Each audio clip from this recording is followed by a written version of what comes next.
മനസ്സ് വളരെ ശാന്തമാക്കി കേൾക്കാൻ ശ്രമിക്കുക. വലിയ മാറ്റങ്ങൾ ചിന്തയിൽ കൊണ്ടുവരാൻ ഉറപ്പായിട്ടും ഈ ഒരു വീഡിയോയ്ക്ക് ശേഷം പറ്റും. അതുപോലെ കഥയിലൂടെ പറയുകയാണ്. വടക്കൻ കേരളത്തിലെ ഒരു ഗ്രാമം, അവിടെ ശാന്തവും നാടൻ ഭംഗിയുള്ളതുമായിട്ടുള്ള ഒരു വീട്, ഒരു മുറ്റം. ഒന്ന് സങ്കല്പിച്ചേ, വൈകുന്നേരത്തെ ആ ഒരു കാറ്റിൽ നനഞ്ഞ വെട്ടുകല്ലിൻ്റെ ഗന്ധവും വിടർന്നു നിൽക്കുന്ന മുല്ലപ്പൂക്കളുടെ സുഗന്ധവും ഇടകലർന്നു വരുന്ന ഒരു ഗംഭീര ആംബിയൻസ്.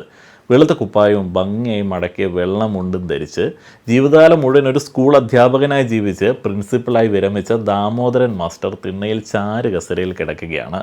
40 വർഷത്തോളം അദ്ദേഹം മാന്യതയുടെ പ്രതീകമായിരുന്നു. അമ്പലപ്പറമ്പിലെ ഉത്സവ കോലാഹലങ്ങൾ മുതൽ കുടുംബ വഴക്കുകൾ വരെ എല്ലാ കാര്യങ്ങളിലും ഗ്രാമവാസികൾ അഭിപ്രായം തേടിയിരുന്ന, നാട്ടിലേറെ ബഹുമാനിക്കപ്പെടുന്ന വ്യക്തി. ഇപ്പോൾ 72-ാം വയസ്സിൽ ദാമോദരൻ മാസ്റ്റർ പഴയ ഒരു ചാരു കസേരയിൽ ശാന്തനായിട്ടിരുന്ന് സന്ധ്യാ വെളിച്ചം മങ്ങുന്നത് നോക്കി കാണുകയാണ്. എന്നാൽ അദ്ദേഹത്തിൻ്റെ കണ്ണുകൾക്ക് വല്ലാത്തൊരു ഭാരമുണ്ട്.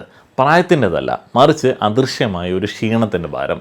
അദ്ദേഹത്തിൻ്റെ അരികിലായി കൊച്ചുമകൻ കാർത്തിക് ഇരിക്കുന്നു. ബംഗളൂരുവിലെ ഉയർന്ന ശമ്പളമുള്ള ജോലി മടുത്തുപേക്ഷിച്ച് ഡിപ്രഷനായി തനിക്ക് ജീവിതത്തിൽ യഥാർത്ഥത്തിൽ എന്താണ് വേണ്ടത് എന്ന് കണ്ടെത്താനായി അടുത്തിടെ നാട്ടിൽ വന്ന ഒരു യുവ ടെക് ഉദ്യോഗസ്ഥൻ. അപ്പോൾ സ്വാഭാവികമായും നാട്ടുകാരുടെ കാഴ്ചയിൽ പണിയെടുക്കാൻ മടിയുള്ള, ഉത്തരവാദിത്തങ്ങളിൽ നിന്ന് ഒളിച്ചോടുന്ന ഒരുത്തൻ. അവനിങ്ങനെ മുത്തശ്ശനോട് ചോദിക്കുകയാണ്. ആ ഒരു നിശബ്ദതയെ കീറി മുറിച്ചുകൊണ്ട് അവനിങ്ങനെ മുത്തശ്ശ എന്ന് വിളിച്ചിട്ട് ചോദിക്കുകയാണ്, മുത്തശ്ശൻ എന്തിനാണ് ഇത്ര ക്ഷീണം, എന്തിനാണ് ഇത്ര വിഷമം? നിങ്ങളുടെ യൗവനകാലത്ത് എന്നെപ്പോലൊന്നും ആയിരുന്നില്ലല്ലോ. മധ്യവയസ്സിലും ഞാൻ ഓർക്കുന്നുണ്ട് എത്ര പവർഫുൾ വ്യക്തിത്വമായിരുന്നു അങ്ങയുടേത്. നിങ്ങൾ ചെയ്തതെല്ലാം ശരിയായിരുന്നല്ലോ. നിങ്ങളേറെ ബഹുമാനിക്കപ്പെട്ടു. ഈ വീട് പണിതത് നിങ്ങളാണ്. എൻ്റെ അച്ഛനെയും സഹോദരങ്ങളെയൊക്കെ പഠിപ്പിച്ച് വലിയ നിലയിലെത്തിച്ചത് നിങ്ങളാണ്. ആർക്കും നിങ്ങളെ കുറ്റം പറയാനായിട്ടുള്ള ഒരു അവസരവും നിങ്ങൾ കൊടുത്തിട്ടില്ല. പിന്നെ എന്തുകൊണ്ടാണ് മറ്റുള്ള ആളുകളൊക്കെ വിദേശ രാജ്യങ്ങൾ കറങ്ങി നടക്കുന്ന റിട്ടയർമെൻറ്റ് ലൈഫിൽ നിങ്ങൾ മുഖത്ത് ഒരു ഭാരവും ചുമന്ന് വെറുതെ ഇങ്ങനെ രാവിലെ മുതൽ ഇവിടെ ഇരിക്കുന്നത്? ദാമോദരൻ മാസ്റ്റർ പതുക്കെ തിരിഞ്ഞു. ഒരു ചെറിയ പുഞ്ചിരിയോടെ കൊച്ചുമകനെ നോക്കി. പതിറ്റാണ്ടുകളായിട്ടുള്ള ശീലത്തിൻ്റെ പുറത്ത് അദ്ദേഹം തൻ്റെ ഷർട്ടിൻ്റെ മേൽ ബട്ടൺ വെറുതെ ഒന്നുകൂടി ബട്ടൺ ചെയ്തു. കാർത്തി മോനെ, ആ വൃദ്ധൻ വിറയ്ക്കുന്ന സ്വരത്തിൽ ഇങ്ങനെ പറഞ്ഞു, ലോകത്തിലെ ഏറ്റവും വലിയ ഭാരം എന്താണെന്ന് നിനക്കറിയാവോ? അത് ദാരിദ്ര്യമല്ല, അത് ദുഃഖമല്ല, അത് മറ്റുള്ള ആളുകളുടെ പ്രതീക്ഷകളെന്ന അദൃശ്യമായിട്ടുള്ള ഒരു ലോക്കാണ്. ആ ഒരു കിരീടം എൻ്റെ തലയിലുണ്ടായിരുന്നു. എന്നെക്കുറിച്ച് എപ്പോഴും നല്ല അഭിപ്രായം മാത്രം പറയുന്ന, ഒരിക്കലും ആരിലും ഒന്നിലും തൃപ്തി വരാത്ത ഈ ലോകത്തെ ഇംപ്രസ് ചെയ്യാൻ വേണ്ടി ഞാൻ എൻ്റെ ജീവിതത്തിലെ 70 വർഷങ്ങൾ ഒരു കഥാപാത്രത്തെ സൃഷ്ടിക്കാനായിട്ട് ചെലവഴിച്ചു. നീ അടക്കം എന്നിൽ 90% കണ്ടത് ആ ഒരു കഥാപാത്രത്തെയാണ്. എൻ്റെ ജീവിത നാടകത്തിൽ ഞാൻ അണിഞ്ഞ വേഷം മാത്രമേ നീ കണ്ടിട്ടുള്ളൂ. ആരോ തന്ന ചില ബോധ്യങ്ങളിൽ ഞാൻ തുന്നിയ വേഷം. ചെറുപ്പകാലത്ത് അയൽക്കാരും മാതാപിതാക്കളും എൻ്റെ അനുസരണശീലത്തെ പുകഴ്ത്തണമെന്നും ബന്ധുക്കൾ എൻ്റെ കുടുംബത്തിൻ്റെ അന്തസ്സിനെ കുറിച്ചിട്ട് അസൂയപ്പെടണമെന്നും സമൂഹം എൻ്റെ നിലനിൽപ്പിന് അംഗീകാര മുദ്ര പതിപ്പിക്കണമെന്നും സമൂഹം എന്നെ ബഹുമാനിക്കണമെന്നും ഞാൻ ആഗ്രഹിച്ചു. എല്ലാവരുടെയും മാതൃകാ പുരുഷനായിട്ട് മാറാൻ ശ്രമിച്ചുകൊണ്ട് ഞാനാകാൻ മറന്ന് അങ്ങോട്ട് അഭിനയിച്ചു. കാണികൾ ഒരിക്കലും തൃപ്തരായിരുന്നില്ലെന്ന്, അവരൊരിക്കലും തൃപ്തരാവത്തില്ലെന്ന് എനിക്ക് മനസ്സിലായപ്പോഴേക്കും സ്റ്റേജിലെ ലൈറ്റുകൾ അണയാൻ തുടങ്ങിയിരുന്നു.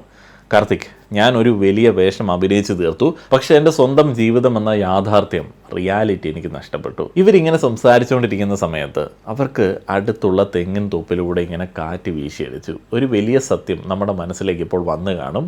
മറ്റുള്ള ആളുകളെ ഇംപ്രസ് ചെയ്യാൻ ജീവിക്കുന്നത് നിർത്തുന്ന നിമിഷം മുതൽ നിങ്ങൾ യഥാർത്ഥത്തിൽ ജീവിക്കാനായിട്ട് തുടങ്ങും. ഈ വീഡിയോയിൽ ഒരു ഇൻവെസ്റ്റ്മെൻറ്റ് റിലേറ്റഡ് പരസ്യമുണ്ട്. നല്ല അറിവുള്ളവർ മാത്രം, പഠിച്ചിട്ട് മാത്രം നിക്ഷേപിക്കുക. എല്ലാ നിക്ഷേപങ്ങളും എല്ലാവർക്കും ഗുണമുള്ളതല്ല. ചില ആളുകൾ ചെയ്തിട്ട് ഒരു കാര്യവുമില്ല. നിങ്ങളുടെ ജീവിതത്തിൻ്റെ ഗതിയെ തന്നെ മാറ്റിമറിക്കാൻ കഴിയുന്ന ഒരു ആശയത്തിൻ്റെ ആഴത്തിലുള്ള വിശകലനത്തിലേക്ക് പോകും മുന്നേ ആ ഒരു കാര്യം ഞാനൊന്ന് പറയുകയാണ്. യഥാർത്ഥത്തിലുള്ളൊരു സ്വാതന്ത്ര്യം ഇത്തരം മനഃശാസ്ത്രപരമായിട്ടുള്ള തീരുമാനങ്ങൾ എടുക്കുമ്പോൾ മാത്രമല്ല, സാമ്പത്തിക തീരുമാനങ്ങൾ എടുക്കുന്നതിലൂടെയും ഉണ്ടാവാറുണ്ട്. ഉദാഹരണത്തിന്, നല്ല കാശുള്ള ഒരാൾക്ക് മറ്റുള്ള ആളുകൾ പറയുന്നത് കേൾക്കേണ്ടതോ മറ്റുള്ള ആളുകളെ ആശ്രയിച്ച് നിൽക്കേണ്ടതോ ആയിട്ടുള്ള കാര്യങ്ങൾ തീരെ കുറവായിരിക്കും, പലപ്പോഴും ഉണ്ടാവാറില്ല. പക്ഷേ എല്ലാ ആളുകൾക്കും നല്ല സമ്പന്നതയിലേക്ക് എത്താൻ സാധിക്കാത്തത് അവർ പണത്തെ കൈകാര്യം ചെയ്യുന്ന ഒരു രീതി പ്രശ്നം കൊണ്ടാണ്.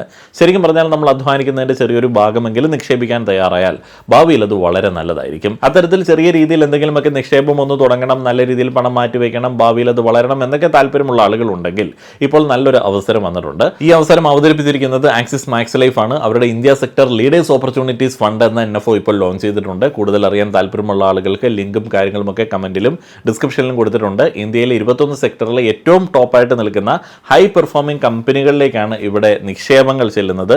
പിന്നെ എത്ര രൂപ വേണമെങ്കിലും നമുക്ക് ഇതിൽ നിക്ഷേപിക്കാനായിട്ട് പറ്റും. വർഷത്തിൽ 2.5 ലക്ഷം രൂപ വരെയൊക്കെ നിക്ഷേപിച്ചാൽ കിട്ടുന്ന റിട്ടേണിന് ടാക്സ് ഉണ്ടാകില്ല. കൂടാതെ നമ്മൾ മാസം അടയ്ക്കുന്ന പ്രീമിയത്തിന് 120 ഇരട്ടി ലൈഫ് കവറും നമുക്ക് ഇതിനോടൊപ്പം ലഭിക്കുന്നുണ്ട്. ആക്സിസ് മാക്സ് ലൈഫിന്റെ മുന്നത്തെ ഹൈ ഗ്രോത്ത് ഫണ്ട് കഴിഞ്ഞ 7 വർഷത്തിൽ 23% CAGR റിട്ടേൺ നൽകിയിട്ടുണ്ട്. ഇവിടെ NAV 10 രൂപ മാത്രമാണ്. NRIs ഒക്കെ മാസം 18,000 രൂപയൊക്കെ നിക്ഷേപിക്കുകയാണെങ്കിൽ ഫ്യൂച്ചർ പ്രൊജക്ഷൻസ് ഒക്കെ അനുസരിച്ച് 2 കോടി വരെ റിട്ടേൺ സാധ്യതയൊക്കെ കമ്പനി പറയുന്നുണ്ട്. അതുകൊണ്ട് താല്പര്യമുള്ള ആളുകൾ കമന്റിലും ഡിസ്ക്രിപ്ഷനിലും കൊടുത്തിട്ടുള്ള ലിങ്ക് പരിശോധിച്ച് കാര്യങ്ങളെ കുറിച്ചിട്ട് പഠിക്കുക. താല്പര്യമുണ്ട് എന്നുണ്ടെങ്കിൽ നിക്ഷേപ തീരുമാനം എടുക്കുക. പിന്നെ ഇൻവെസ്റ്റ് ചെയ്യാനായിട്ട് ഇനി അധികം ദിവസം ഇല്ല കേട്ടോ. നമുക്ക് നമ്മുടെ വിഷയത്തിലേക്ക് തിരികെ വരാം. ഡിജിറ്റൽ അംഗീകാരങ്ങളും അൽഗോരിതം വഴിയുള്ള താരതമ്യങ്ങളും നിരന്തരമായിട്ടുള്ള സാമൂഹ്യ മത്സരങ്ങളും നിറഞ്ഞ ഇന്നത്തെ കാലത്ത് മറ്റുള്ള ആളുകളെ ഇംപ്രസ് ചെയ്യുക എന്നത് നമ്മുടെ സ്വാഭാവിക ശീലമായിട്ട് മാറിയിരിക്കുകയാണ്. എന്നാൽ പെട്ടെന്നൊരു ദിവസം ഈ മറ്റുള്ളവരെ ഇംപ്രസ് ചെയ്യുന്ന പരിപാടി നമ്മൾ നിർത്തിയാൽ എന്ത് സംഭവിക്കും? 2 ക്യാരക്ടേഴ്സിനെ നമ്മൾ കണ്ടു, ദാമോദരൻ മാസ്റ്റർ ആൻഡ് കാർത്തിക്. കാർത്തിക്കിന് വളരെ നേരത്തെ തന്നെ ആ ഒരു തിരിച്ചറിവ് ലഭിച്ചു മുത്തശ്ശനിൽ നിന്ന്. എന്നാൽ മുത്തശ്ശൻ അദ്ദേഹത്തിൻ്റെ ആയുസിൻ്റെ 3/4 അല്ലെങ്കിൽ ഒരു 90% ആ ഒരു തിരിച്ചറിവ് ലഭിക്കാതെ മറ്റുള്ള ആളുകളെ ഇംപ്രസ് ചെയ്യാനായിട്ട് ജീവിച്ച് തീർത്തു.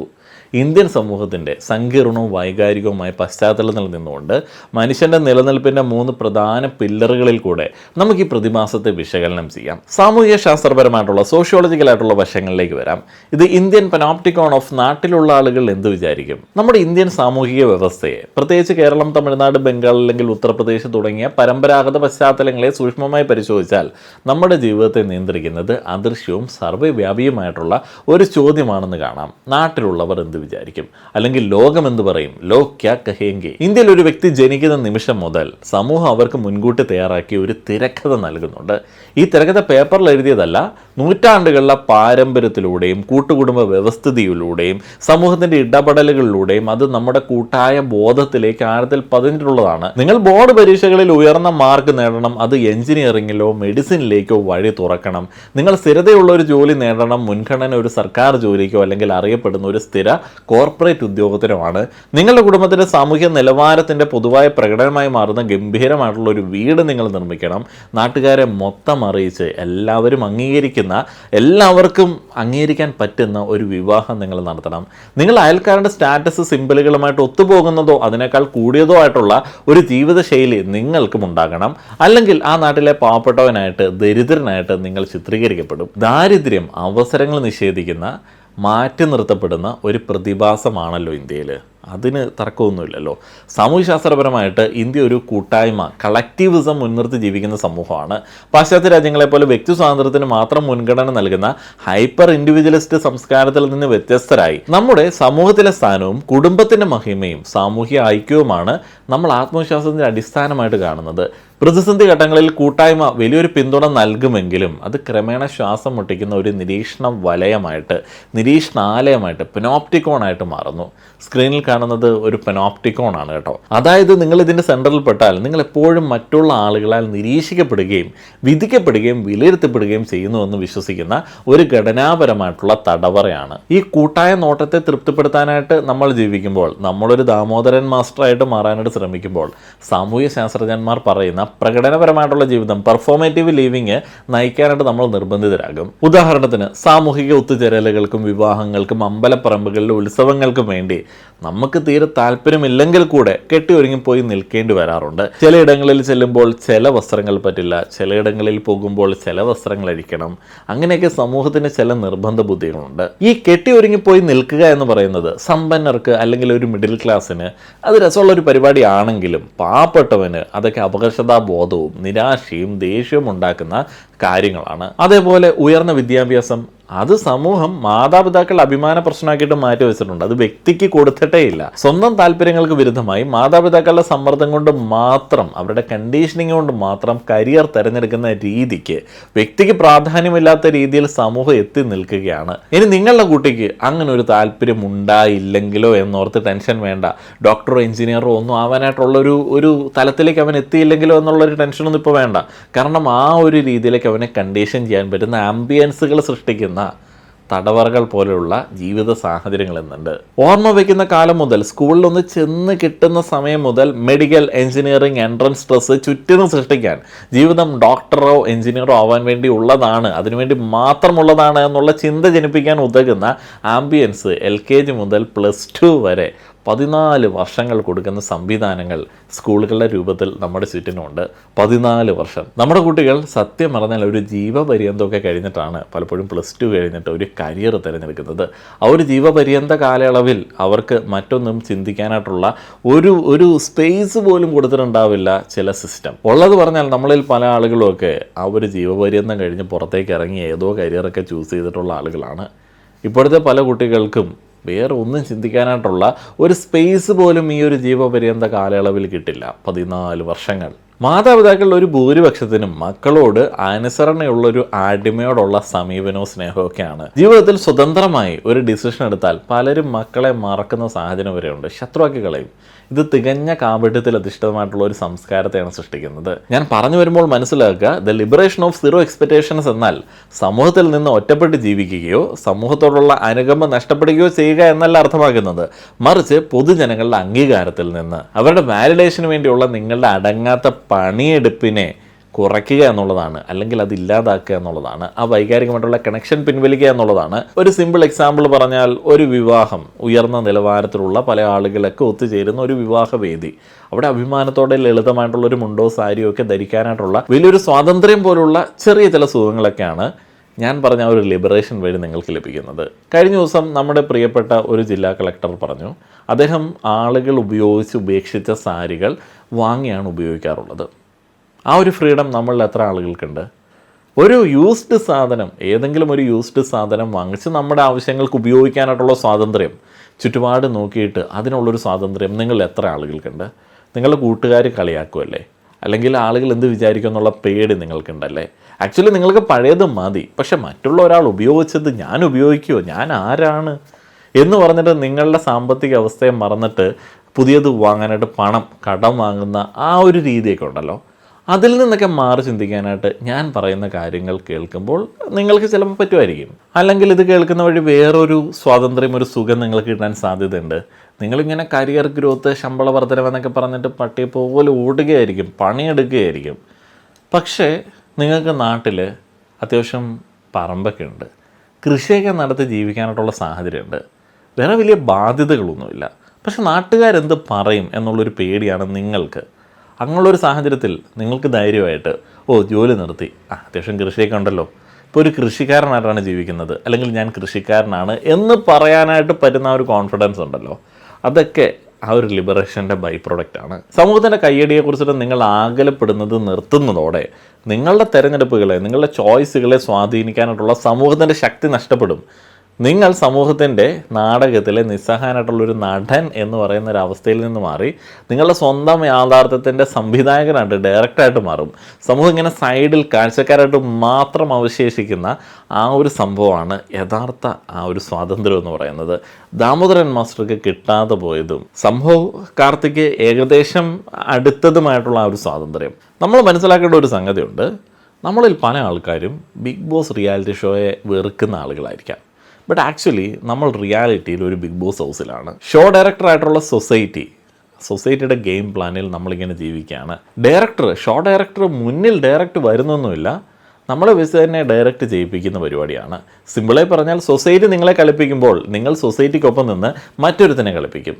ചിലപ്പോൾ അവനെ എവിക്റ്റ് ചെയ്യും, അല്ലെങ്കിൽ നിങ്ങൾ എവിക്റ്റായി പോവും, ഇല്ലാണ്ടാകും. ചില ആളുകളൊക്കെ സമൂഹത്തെ പഠിച്ചിട്ട് സൂയിസൈഡ് ചെയ്യുന്നത് പോലും ആ ഒരു ബിഗ് ബോസ് ഹൗസിൽ നിന്ന് എലിമിനേറ്റ് ചെയ്യപ്പെടുന്ന ഒരു സാഹചര്യമായിട്ട് നമുക്ക് ഉപമിക്കാം. നിങ്ങളെല്ലാവരും ഗെയിമേഴ്സാണ്. ചില ആളുകൾ ഇമ്പ്രസ് ചെയ്യാനായിട്ട് ശ്രമിക്കുന്നു, ചില ആളുകൾ മറ്റുള്ള ആളുകളെ അടിച്ച് താഴെയിടാനായിട്ട് ശ്രമിക്കുന്നു.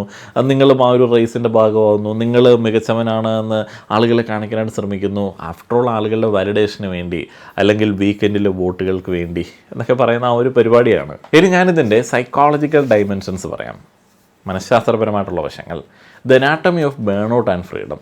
മനഃശാസ്ത്രപരമായിട്ടുള്ള വശങ്ങൾ, മനഃശാസ്ത്രപരമായിട്ടുള്ള കാഴ്ചപ്പാടിൽ മറ്റുള്ളവരെ ഇമ്പ്രസ് ചെയ്യാനായിട്ടുള്ള അനന്തമായിട്ടുള്ള ആഗ്രഹം എന്നത് വിട്ടുമാറാത്ത ഉത്കണ്ഠയിലേക്കും കടുത്ത വിഷാദത്തിലേക്കും ജീവിതത്തിൻ്റെ അർത്ഥശൂന്യതയിലേക്കും നയിക്കുന്ന ഒരു എക്സ്പ്രസ് ഹൈവേ ആണ്. നിങ്ങളെ അത് അവിടെ കൊണ്ടുവന്ന് എത്തിക്കും. നിങ്ങളുടെ ആത്മാഭിമാനം ബാഹ്യമായിട്ടുള്ള കാര്യങ്ങളെ ആശ്രയിച്ചിരിക്കുമ്പോൾ, നിങ്ങളുടെ സോഷ്യൽ മീഡിയ പോസ്റ്റിന് എത്ര ലൈക്കുകൾ കിട്ടി, നിങ്ങളുടെ സ്ഥാനക്കയറ്റത്തിന് എത്ര പേര് അഭിനന്ദിച്ചു, ബന്ധുക്കൾ എത്രത്തോളം പുഞ്ചിരിയോടെ നിങ്ങളെ സ്വീകരിക്കുന്നുണ്ട് എന്നതൊക്കെ ആവും നിങ്ങളുടെ ലോകം. ശരിക്കും നിങ്ങളുടെ സന്തോഷത്തിൻ്റെ റിമോട്ട് കൺട്രോൾ നിങ്ങൾ മറ്റുള്ള ആളുകളുടെ കൈകളിലേക്ക് ഏൽപ്പിക്കുകയാണ്. അവർ ചിരിച്ചില്ലെങ്കിൽ, അല്ലെങ്കിൽ ഒരു വെഡിങ് ഫംഗ്ഷൻ ചെയ്യുന്നു, അല്ലെങ്കിൽ നിങ്ങളെല്ലാവരും ശ്രദ്ധിക്കുന്ന സ്ഥിര സ്ഥലത്ത് ചെല്ലുന്ന സമയത്ത് ആളുകൾ മൈൻഡ് ചെയ്തില്ല എന്നുണ്ടെങ്കിൽ, അല്ലെങ്കിൽ ഒന്ന് സാറേ എന്ന് വിളിച്ചില്ല എന്നുണ്ടെങ്കിൽ, അല്ലെങ്കിൽ ഏതെങ്കിലും തരത്തിൽ നിങ്ങളെ സ്ഥിരമായിട്ട് അപ്രിഷ്യേറ്റ് ചെയ്യുന്ന ഒരാൾ അപ്രിഷ്യേറ്റ് ചെയ്തില്ല എന്നുണ്ടെങ്കിൽ വീണ് പോകുന്ന, സങ്കടപ്പെട്ടു പോകുന്ന ഒരു അവസ്ഥയിലേക്ക് നിങ്ങൾ ചെല്ലുന്നത് എപ്പോഴാണ്? നിങ്ങളുടെ സന്തോഷത്തിൻ്റെ റിമോട്ട് മറ്റുള്ള ആളുകളുടെ കയ്യിൽ കൊടുക്കുന്ന സമയത്താണ്. ഇവിടെ ആക്ച്വലി നടക്കുന്നത് മനുഷ്യരുടെ അഭിപ്രായങ്ങൾ മാറിക്കൊണ്ടിരിക്കുന്നതും മുൻവിധി ഉള്ളതുമായതിനാൽ ബാഹ്യമായിട്ടുള്ള അംഗീകാരങ്ങൾക്ക് വേണ്ടി ജീവിക്കുന്നത് വെള്ളത്തിൽ വരച്ച വര പോലെയാണ്. ഇത് നിരന്തരമായിട്ടുള്ള ആങ്സൈറ്റിക്ക് കാരണമാവും. അങ്ങനെ വരുമ്പോൾ രണ്ട് അവസ്ഥകൾ നിങ്ങൾക്കുണ്ടാകും. ഒന്ന്, ദ ഫിയർ ഓഫ് ജഡ്ജ്മെൻറ്റ്. ഞാൻ പരാജയപ്പെട്ടാലോ, അവരെന്നെ കളിയാക്കിയാലോ, ഞാൻ പരാജയപ്പെട്ടവനാണ് എന്ന് അവർ കരുതിയാലോ എന്ന അമിതമായിട്ടുള്ള ഭയം കാരണം നിങ്ങൾ ഇനാക്റ്റീവായി പോകും. രണ്ട്, ദ ഇമ്പോസ്റ്റർ സിൻഡ്രോം.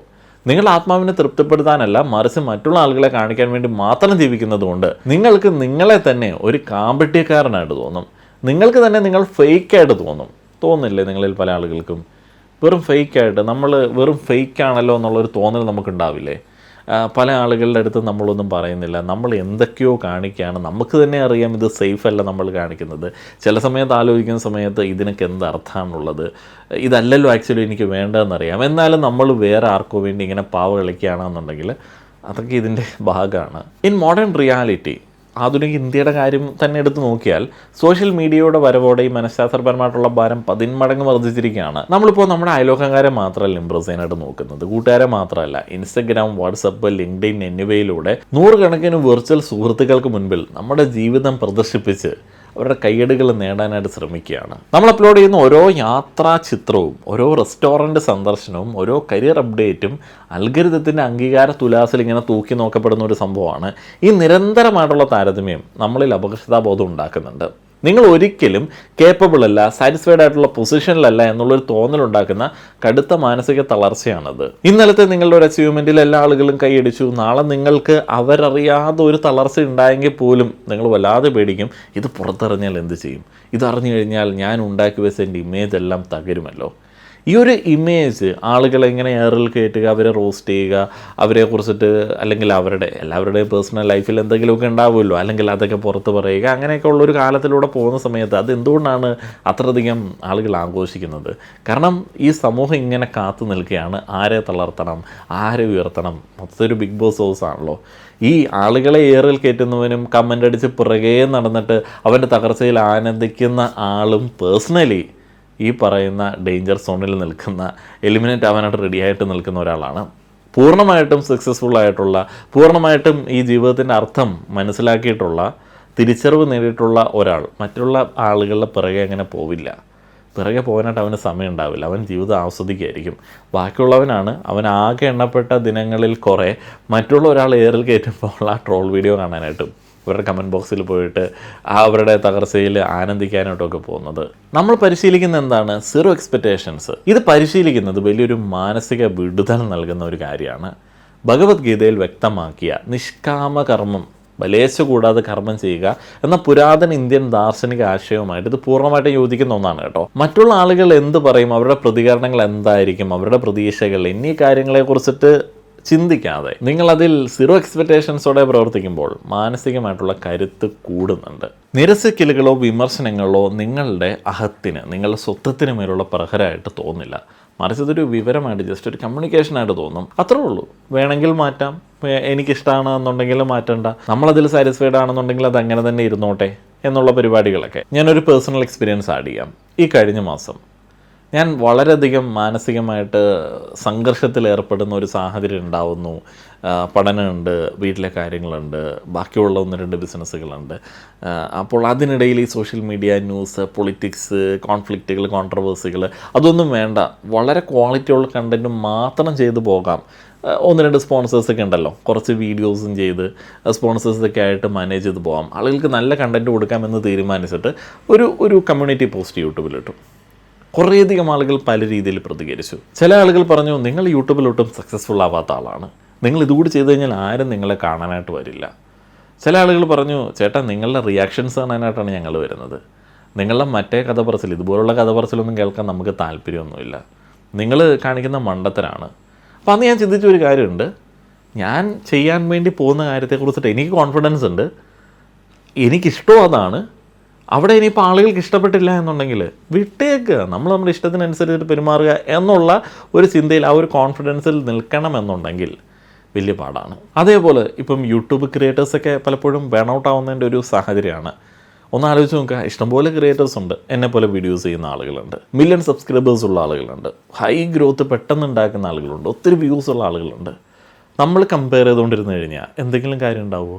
നമുക്ക് അവരെ കോപ്പി അടിക്കാനായിട്ട് പറ്റുമോ? ഇല്ല. നമ്മളപ്പോൾ എന്താ ചെയ്യേണ്ടത്? നമുക്ക് ഹാപ്പി ആവുന്ന രീതിയിൽ കാര്യങ്ങളങ്ങ് അവതരിപ്പിച്ചിട്ട് പോവുക. നാളെ ആളുകൾ കണ്ടില്ല എന്നുണ്ടെങ്കിൽ, കാണാൻ ആളില്ല എന്നുണ്ടെങ്കിൽ പിന്നെ നമ്മൾ വെറുതെ ഇരുന്ന് പറഞ്ഞിട്ട് കാര്യമില്ല, നിർത്തുക, അത്രയൊക്കെ ഉള്ളൂ. ഒന്നല്ലെങ്കിൽ മറ്റൊരു വഴി തുറക്കപ്പെടും. ഒരു വഴി അടയുമ്പോൾ മറ്റൊരു വഴി കണ്ടുപിടിക്കാനായിട്ടുള്ളൊരു സാധ്യത നമുക്ക് ഉണ്ടാവുന്നുണ്ട്. ചലഞ്ചുകളില്ലാത്തവന് ജീവിതത്തിൽ യാതൊരുവിധ എക്സ്പീരിയൻസ് ഉണ്ടാവില്ല. ആളുകളെ പ്ലീസ് ചെയ്ത് പോകുന്നവൻ എപ്പോഴും ആളുകളുടെ ഒരു പെറ്റായിട്ട്, കൂട്ടിലടച്ചിട്ടുള്ള ഒരു പപ്പിക്കുട്ടിയെ പോലെയോ അല്ലെങ്കിൽ വീട്ടിൽ വളർത്തുന്ന ഒരു പപ്പിക്കുട്ടിയെ പോലെ ഇങ്ങനെ ജീവിച്ചു പോകും. അവൻ ആ ഒരു ലോകം വളരെ ചെറുതായിരിക്കും. ചലഞ്ച് എടുക്കുന്നവൻ, അല്ലെങ്കിൽ റിജക്റ്റ് ചെയ്യപ്പെടുന്നവൻ, അല്ലെങ്കിൽ ആളുകൾക്ക് അത്രയധികം പിടിക്കാത്തവൻ, ആളുകളുടെ എക്സ്പെക്റ്റേഷൻസിന് വിരുദ്ധമായിട്ട് പെരുമാറുന്നവൻ, അവരുടെ കയ്യടികൾക്ക് പാത്രമാവാത്തവനൊക്കെയാണ് പലപ്പോഴും അനുഭവങ്ങൾ നേടുന്നത്. ഇങ്ങനെയൊക്കെ ചിന്തിച്ച് പ്രവർത്തിക്കാൻ ശ്രമിക്കുകയാണ് എന്നുണ്ടെങ്കിൽ നിങ്ങളുടെ തെറ്റുകളെയും കുറവുകളെയും അപൂർണതയുടെ മുഖംമൂടിയില്ലാതെ നിങ്ങൾ യഥാർത്ഥ രീതിയിൽ അംഗീകരിക്കും. പിന്നെ ഇങ്ങനെയൊക്കെ ചെയ്തു കഴിഞ്ഞാൽ മാനസിക ഊർജ്ജം ലാഭിക്കപ്പെടും.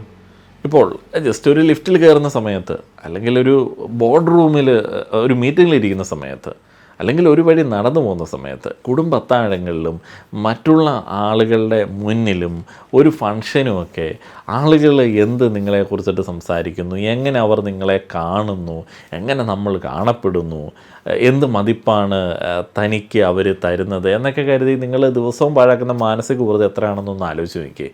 ആളുകളുടെ അംഗീകാരങ്ങൾ കിട്ടുന്നുണ്ടോ, അവരെന്നെ കുറിച്ചിട്ട് കുറ്റം പറയുന്നുണ്ടോ, അല്ലെങ്കിൽ ഞാൻ ചെയ്തത് ശരിയാണോ, അല്ലെങ്കിൽ ബോറായി പോയോ എന്നൊക്കെ ഒരു ദിവസം നമ്മൾ എത്ര തവണ ആലോചിക്കുന്നുണ്ട്. അതൊക്കെ ഒന്ന് അവോയ്ഡ് ചെയ്താൽ തന്നെ ആ ഒരു വലിയ മാനസിക മാരം ഒഴിവാകുമ്പോൾ തന്നെ നിങ്ങളുടെ മനസ്സ് വ്യക്തത ഉള്ളതായിട്ട് മാറും. ഇത് ക്രിയേറ്റിവിറ്റിയിലേക്കും കോൺസെൻട്രേഷനിലേക്കും സമാധാനത്തിലേക്കും നിങ്ങളെ നയിക്കുന്നു എന്നാണ്. നമുക്കിനി ഇതിൻ്റെ ഒരു എക്കണോമിക്കൽ ഡൈമെൻഷൻസ് ഒന്ന് നോക്കാം കേട്ടോ. The heavy price of conspicuous conception എന്ന കാര്യത്തിലേക്ക് വരാം. മറ്റുള്ളവരെ ഇമ്പ്രസ് ചെയ്യാനായിട്ട് ശ്രമിക്കുന്നതിൻ്റെ വില ഏറ്റവും വേദനാജനകമായിട്ട് നമ്മൾക്ക് അനുഭവപ്പെടുന്നത് നമ്മുടെ സാമ്പത്തിക സ്ഥിതിയിലും ഗാർഹിക ബഡ്ജറ്റിലും വ്യക്തിഗത ബാങ്ക് അക്കൗണ്ടുകളിലുമാണ്.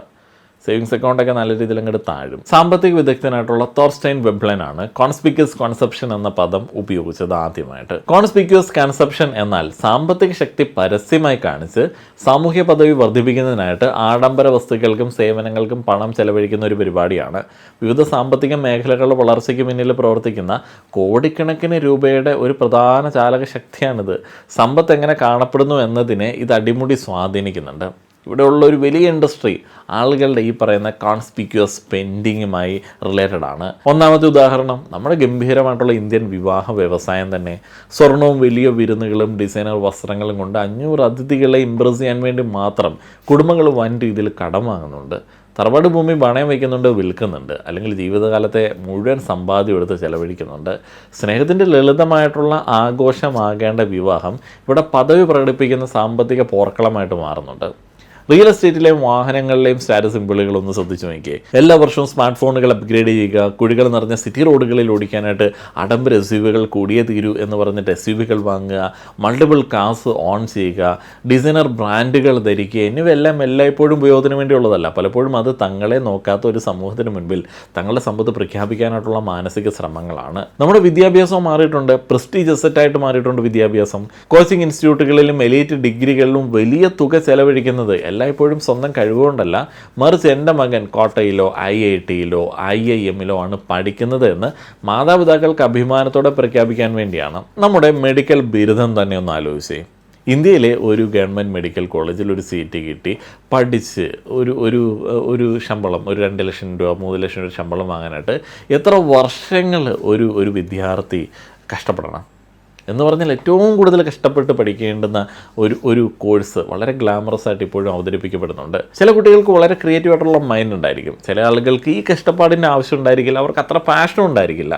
പക്ഷേ സമൂഹം ഇങ്ങനെ ഒരു സിസ്റ്റം ഇങ്ങനെ സെറ്റ് ചെയ്ത് വെച്ചിരിക്കുകയാണ്.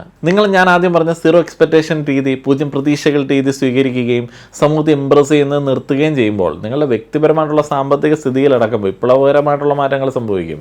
നിങ്ങൾക്ക് ഇഷ്ടമില്ലാത്ത ആളുകൾ ഇംപ്രസ് ചെയ്യാൻ വേണ്ടി നിങ്ങളുടെ കൈവശമില്ലാത്ത പണം കൊണ്ട് നിങ്ങൾക്ക് ആവശ്യമില്ലാത്ത സാധനങ്ങൾ വാങ്ങുന്നത് നിങ്ങൾ നിർത്തുന്നു. അതുവഴി നിങ്ങളുടെ സമ്പാദ്യ നിരക്ക് ഗണ്യമായിട്ട് വർദ്ധിക്കും. ഇൻസ്റ്റഗ്രാം റീലുകൾ കണ്ടില്ലേ, ഈഗോ ഹേർട്ടായി, അതുകൊണ്ട് ഞാനത് വാങ്ങിച്ചു, EMI-യിൽ മാസം മാസം അടയ്ക്കണം. ഒരുത്തനോട് സ്നേഹം കൊണ്ട് അവൻ എന്തെങ്കിലും വാങ്ങിച്ചു കൊടുക്കുന്നതല്ല ഇവിടെ പറയുന്നത്. ഒരുത്തനോട് ദേഷ്യം തോന്നിയിട്ട് അവനെന്തോ കളിയാക്കിയതിൽ ഇഷ്ടപ്പെടാഞ്ഞിട്ട് വലിയൊരു ബാധ്യത എടുത്ത് തലയിലോട്ട് വയ്ക്കുകയാണ്. അതിലേക്കാണ് നമ്മൾ മാസ് കാണുന്നത്. ഈ മിഡിൽ ക്ലാസ് ട്രാപ്പ് ഉണ്ടല്ലോ, നമ്മളെപ്പോലുള്ള മധ്യവർഗത്തിൻ്റെ നമ്മൾക്കൊരു ചിന്തയുണ്ട് നമ്മൾ ഭയങ്കര എന്തോ സംഭവമാണെന്നുള്ളത്. അതുകൊണ്ട് നമ്മൾ ഈ അന്തസ്സ് നിലനിർത്താൻ വേണ്ടിയുള്ള സമ്മർദ്ദത്തിൽ ഇങ്ങനെ എപ്പോഴും പെട്ട് കിടക്കും. അതുകൊണ്ട് തന്നെ നമ്മളെപ്പോഴും റിച്ച് ബിഹേവ് ചെയ്യുന്നത് പോലെ ബിഹേവ് ചെയ്യാനായിട്ട് വേണ്ടി, അല്ലെങ്കിൽ അവരുടെ രീതിയിൽ ജീവിക്കാൻ വേണ്ടി കുറേ അധികം ബ്രാൻഡ് സാധനങ്ങളും കുറേ പ്രകടനമൊക്കെ കാണിക്കും. നമ്മുടെ രീതികൾ, നമ്മുടെ സ്പെൻഡിങ്, നമ്മുടെ ആഘോഷങ്ങൾ എല്ലാം നമ്മളിങ്ങനെ സ്റ്റാൻഡേർഡ് ആക്കണം, ക്ലാസ് ആക്കണം എന്നൊക്കെ പറഞ്ഞിട്ട് കുറേ പൈസ അങ്ങോട്ട് കൊണ്ടേ പൊട്ടിക്കും. നമുക്കെപ്പോഴും പേടിയാണ് ആളുകൾ നമ്മളെ പാവപ്പെട്ടവനെന്ന് വിളിച്ചാലോ. നിങ്ങൾ കണ്ടിട്ടില്ലേ, വലിയ ജ്വല്ലറി മുതലാളിമാരുടെയൊക്കെ മക്കൾ വിവാഹത്തിന് ഒരു കുഞ്ഞ് എന്തെങ്കിലും ഒരു മാലയൊക്കെ ഇട്ടിട്ട് വരും. നമ്മളിൽ പല ആളുകൾക്കും അങ്ങനെ ചെയ്യാനായിട്ടുള്ള ധൈര്യമുണ്ടോ? ഇല്ല, നമുക്ക് പേടിയാണ്. അതൊന്നും ഇല്ല കേട്ടോ, ഒന്നും കൊടുത്തില്ല, കൊച്ചിനൊന്നും കൊടുത്തില്ല എന്നൊക്കെ ആളുകൾ പറഞ്ഞാലോ എന്നൊക്കെ പേടിച്ചിട്ട് നമ്മളുള്ളതെല്ലാം അങ്ങോട്ട് വാരി പറക്കിയിട്ടിട്ട് സ്വർണ്ണക്കടയിലെ അലമാര പോലെ നമ്മളിങ്ങനെ നമ്മളെ വേഷം കെട്ടിച്ചിട്ട് ഇറങ്ങി നടക്കും. ഈ പേടിയാണ്. ഈ അന്തസ്സ് നിലനിർത്താൻ വേണ്ടിയുള്ള സമ്മർദ്ദത്തിൽ നിന്ന് മോചിതരായാൽ തന്നെ നിങ്ങൾക്ക് ധീരമായിട്ടുള്ള സാമ്പത്തിക തീരുമാനങ്ങൾ എടുക്കാനായിട്ട് കഴിയും. കടക്കണികളിൽ നിന്നും സാമൂഹിക സമ്മർദ്ദങ്ങളിൽ നിന്നും രക്ഷ നേടി യാഥാർത്ഥ്യവും കുലുക്കമില്ലാത്തതുമായിട്ടുള്ള സാമ്പത്തിക സ്വാതന്ത്ര്യം കെട്ടിപ്പടുക്കാനായിട്ടുള്ള സീറോ എക്സ്പെക്റ്റേഷൻസ് മൈൻഡ് സെറ്റ് നിങ്ങൾക്ക് ഉണ്ടാവുക എന്ന് പറഞ്ഞാൽ അതൊരു വലിയ അസറ്റാണ്. ഒന്ന് ഓർത്ത് നോക്കുക, കേരളത്തിലെ സജീവമായിട്ടുള്ള സാഹിത്യ ചരിത്രത്തിൽ വൈക്കം മുഹമ്മദ് ബഷീറിനെ പോലുള്ള മഹാരഥന്മാർ വലിയ ആർഭാടങ്ങളില്ലാതെ ലളിതമായിട്ടുള്ള ജീവിതമാണ് നയിച്ചത്. ഇപ്പോഴും ആളുകൾ ഓർക്കുന്നുണ്ട് അദ്ദേഹത്തെ. പ്രശസ്തനായിട്ടുള്ള നമ്മുടെ വൈക്കം സുൽത്താൻ മരച്ചുവട്ടിലിരുന്ന് ലുങ്കിയും സെട്ടും ധരിച്ച് സാഹിത്യപരമായിട്ടുള്ള പൊങ്ങച്ചകളോ സർക്കാർ ബഹുമതികളോ ബൂർഷാസികളുടെ പ്രതീക്ഷകളോ വകവെക്കാതെ വെറുതെ അങ്ങോട്ട് ജീവിച്ചു. സാധാരണക്കാരായ കള്ളന്മാരെയും ഭിക്ഷക്കാരെയും ഭ്രാന്തന്മാരെയും വലിയ സ്നേഹത്തോടെ അദ്ദേഹം എഴുതി. കാരണം സാഹിത്യ ലോകത്ത് ഇംപ്രസ് ചെയ്യുന്നതിൽ അദ്ദേഹത്തിന് യാതൊരു താല്പര്യം ഉണ്ടായിരുന്നില്ല. മറിച്ച് മനുഷ്യൻ്റെ യഥാർത്ഥ സ്വത്വങ്ങളാണ് അദ്ദേഹം പകർത്തിയത്. അദ്ദേഹത്തിൻ്റെ ലക്ഷ്യം അതായിരുന്നു. അതേപോലെ ഇന്ത്യയിലെ ഭക്തി സൂഫി പാരമ്പര്യങ്ങളൊക്കെ നമ്മളെ ഓർമ്മിപ്പിക്കുന്നത് ദൈവം യഥാർത്ഥ സമാധാനവും വലിയ പ്രദർശനങ്ങളുള്ള അമ്പലങ്ങളിലല്ല, മറിച്ച് എളിമയുള്ള ഒരു ഹൃദയത്തിൽ ശാന്തമായിട്ടുള്ള കോണുകളിലാണ് കുടികൊള്ളുന്നത്. മറ്റുള്ളവർ ഇംപ്രസ് ചെയ്യുക എന്ന ഭാരം നിങ്ങൾ ഇറക്കി വയ്ക്കുമ്പോൾ മറ്റാരും എഴുതിയ തിരക്കഥയ്ക്ക് പിന്നിൽ ജീവിതം പാഴാക്കിക്കൊണ്ട് നിങ്ങൾ ഓടുന്ന ആ ഒരു വിഡ്ഢി ഓട്ടം അവസാനിപ്പിക്കുകയാണ്. ക്ഷേത്രങ്ങൾ നിറഞ്ഞ കേരളീയ ആകാശത്തിന് കീഴിലുള്ള ഒരു ശാന്തമായിട്ടുള്ള ഗ്രാമീണ മുറ്റത്തേക്ക് നമുക്ക് തിരിച്ചു പോയേക്കാം. വൃദ്ധൻ്റെ ദാമോദരൻ മാസ്റ്ററിൻ്റെ കുറ്റസമ്മതത്തിൻ്റെ ആഴം മനസ്സിലാക്കിക്കൊണ്ട് കാർത്തിക് എന്ന ചെറുപ്പക്കാരൻ തൻ്റെ മുത്തശ്ശനെ നോക്കുന്നുണ്ട്. അന്തരീക്ഷത്തിൽ വലിയൊരു നിശബ്ദത തളം കെട്ടി നിൽക്കുന്നുണ്ടെങ്കിലും അതിന് താഴെ വലിയൊരു വ്യക്തതയുണ്ട്. മുത്തശ്ശ, കാർത്തിക് പതുക്കെ വിളിച്ചു. മുഖത്ത് വലിയൊരു പുഞ്ചിരി വിടർന്നിട്ടുണ്ട് അവന്. ഒരിക്കലും വൈകിപ്പോയിട്ടില്ല അല്ലേ? ദാമോദരൻ മാസ്റ്റർ തലയുയർത്തി അവനെ നോക്കി. തൻ്റെ വെളുത്ത ഷർട്ടിലേക്ക് നോക്കി അദ്ദേഹം പതുക്കെ അതിൻ്റെ മേൽ ബട്ടൺ അഴിച്ചു. വായനയ്ക്കായിട്ട് ഉപയോഗിച്ചിരുന്ന കണ്ണട ഊരി വെച്ച് പതിറ്റാണ്ടുകൾക്ക് ശേഷം അദ്ദേഹം ആദ്യമായിട്ട് ആഴത്തിലുള്ള ഒരു ദീർഘനിശ്വാസം എടുത്തു. അദ്ദേഹം തൻ്റെ കൊച്ചുമകനെ നോക്കി. കാർത്തിക് മുമ്പൊരിക്കലും കണ്ടിട്ടില്ലാത്ത ഒരു തിളക്കത്തോടെ മുത്തശ്ശൻ അവനെ നോക്കി പുഞ്ചിരിച്ചു. എന്നിട്ട് പറഞ്ഞു, ഇല്ല മോനെ, ഒട്ടും വൈകിട്ടില്ല. ദാമോദരൻ മാസ്റ്റർ, ആ വൃദ്ധൻ എഴുന്നേറ്റ് നിന്ന് ശാന്തമായി രാത്രിയിലേക്ക് കൈകൾ നീട്ടിക്കൊണ്ട് പറഞ്ഞു, ആദ്യത്തെ 50 വർഷം കാണികൾക്ക് വേണ്ടിയുള്ളതായിരുന്നു, ബാക്കിയുള്ള വർഷങ്ങൾ എനിക്ക് വേണ്ടിയിട്ടുള്ളതാണ്. കുറേ റാൻഡം തോട്ട്സ് നിങ്ങളുടെ ഉള്ളിലേക്ക് ഞാൻ ഇട്ടിട്ടുണ്ട്. നിങ്ങൾക്കത് മനസ്സിലായിട്ടുണ്ട്. ഈ വീഡിയോ കണ്ടു കഴിയുമ്പോൾ വെറുതെ ഒന്നിരുന്നിട്ട് നിങ്ങൾ നിങ്ങളോട് തന്നെ ഒന്ന് ചോദിക്കുക, ഇന്ന് നിങ്ങൾ ആരുടെ തിരക്കഥയാണ് അഭിനയിച്ച് തീർക്കുന്നത്? കയ്യടികൾ പലപ്പോഴും കപടമാണ് കേട്ടോ. അതിനുവേണ്ടി ആഗ്രഹിക്കേണ്ട, അംഗീകാരത്തിനായിട്ടുള്ള ആഗ്രഹം ഉപേക്ഷിക്കുക. സാമൂഹിക നിരീക്ഷണാലയത്തിൽ നിന്ന്, നമ്മൾ ആദ്യം പറഞ്ഞ ആ ഒരു സംഭവത്തിൽ നിന്ന് പുറത്ത് കിടക്കുക. നിങ്ങളുടെ മാനസിക തളർച്ച മാറ്റുക. പൊങ്ങച്ചം കാണിക്കുന്ന ചങ്ങലകളിൽ നിന്ന് നിങ്ങളുടെ ബാങ്ക് അക്കൗണ്ടിനെ മോചിപ്പിക്കുക.